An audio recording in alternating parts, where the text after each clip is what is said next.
For general season, public land hunts the last few years have proved to be really good in Utah. I remember as a young lad having trouble sleeping the night before opening morning as the thoughts of potentially harvesting a big buck ran through my head. Through the years of missed chances and close calls, I finally was able to harvest my first 4-point buck in 2012. Even though elk hunting has always been a passion of mine, that buck changed my perspective towards mule deer. Something that I have found to be more exciting than hunting with my own tag is helping others in their pursuit of an animal. In 2013, I was able to take my wife on her first mule deer hunt.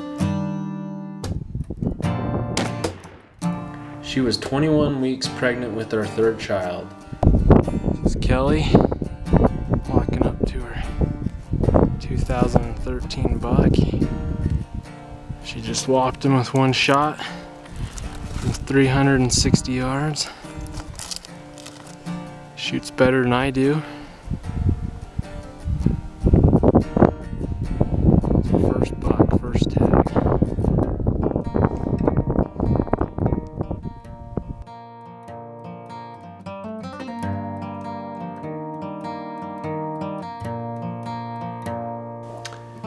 In 2015, I added a new weapon to my arsenal, a muzzleloader. It was a new adventure, learning the ins and outs of the black powder rifle, as well as changing my hunting habits to draw even closer to the animal. After a few days of failed attempts, including missing my buck the night previous, I took my first buck with the muzzleloader.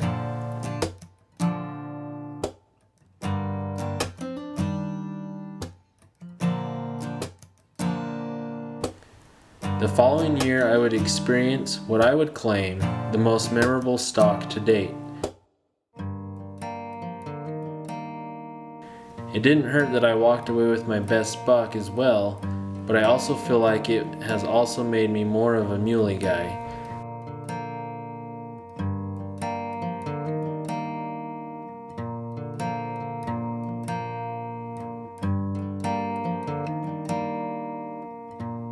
Later that year, my dad took one of his better bucks in a long time too.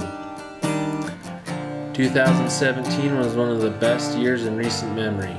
There were so many good bucks to be found.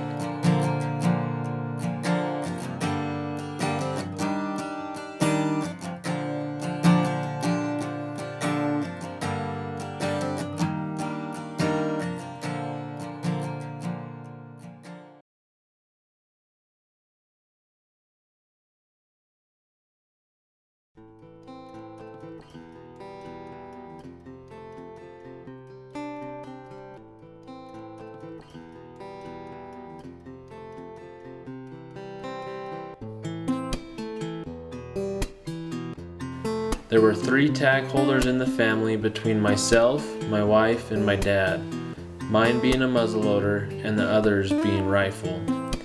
The opportunities were there, but we each walked away with our tag.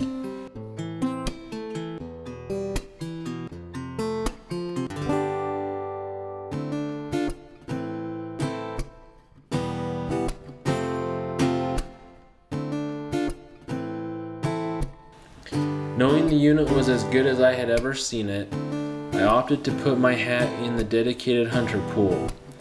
I had been hesitant in years past to try this program, which allows you to hunt all seasons for 3 consecutive years, of which 2 years you can harvest a mule deer buck.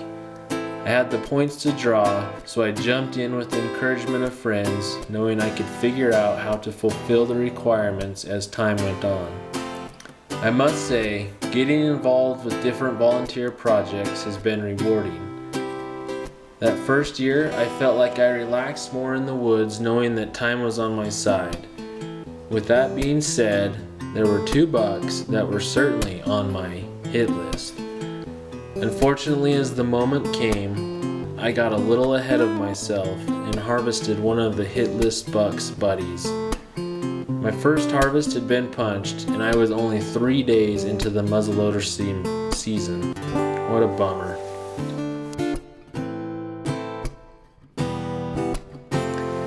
Now for this year, 2019.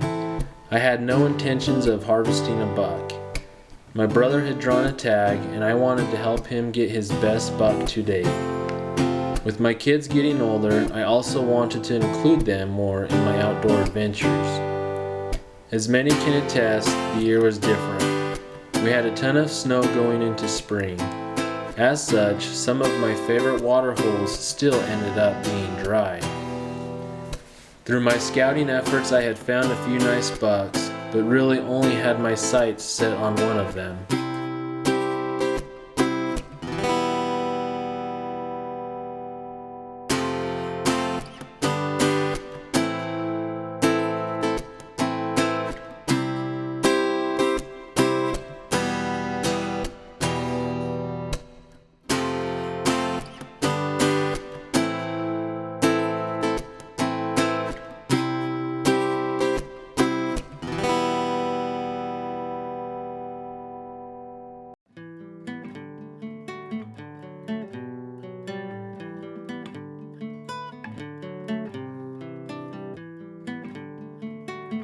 My brother had named him Fantastic Four. Once the hunt started, he proved to be elusive. I had one failed opportunity during bow season and passed on some other really good bucks.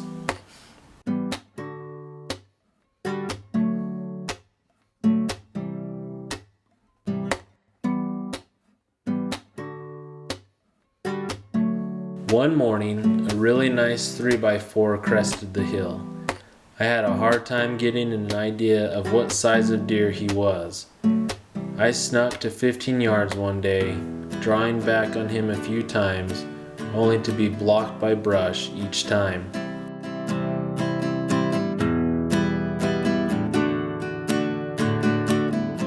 Not thinking he was the buck for me, I gave up on him. A decision in hindsight I wish I could have back. I have never harvested anything with a bow, but as I said, I had no intentions of really harvesting a buck this year, and I certainly didn't want to end the hunt early once again. Muzzleloader season was upon me. Even though I hadn't seen the Fantastic Four buck for some time, I knew he was still around as he had hit my trail camera. Opening morning was one I wish I could have back. The deer movement was super slow. People were everywhere, and I just about called it quits early that day. All the other hunters must have shared the same sentiments as they filed out. Not 15 minutes later, here came all of the bucks. As I was scanning the sage, there he was. I began shaking uncontrollably. I watched, and soon he bedded. I needed to compose myself and come up with a plan. I was now 5 hours into the stalk. I had taken things slow, not wanting to mess up, but I felt like I had lost him. I gave one last effort when all of a sudden 2 bucks stood out of their beds 20 yards away. I watched intensely, seeing if they would pick up Fantastic Four. As I stepped to gain a few feet in elevation, I caught movement from my right side. There he was. 80 yards and running right to left. I had my scope on him and he bounded away. Get ready to shoot, I thought. No, don't do it. It's a low probability. And just like that, I watched him head off, never for me to see again. 2 years in a row on opening day of muzzleloader season, I had my target buck in my sight. In both years, I never pulled the trigger. My unit had an early rifle season, of which my younger brother had a tag. I focused my efforts to help him, and he was able to harvest his best buck to date on the second day of the hunt. On the last day of the season, I caught sight of a very nice buck, but wasn't able to make it happen.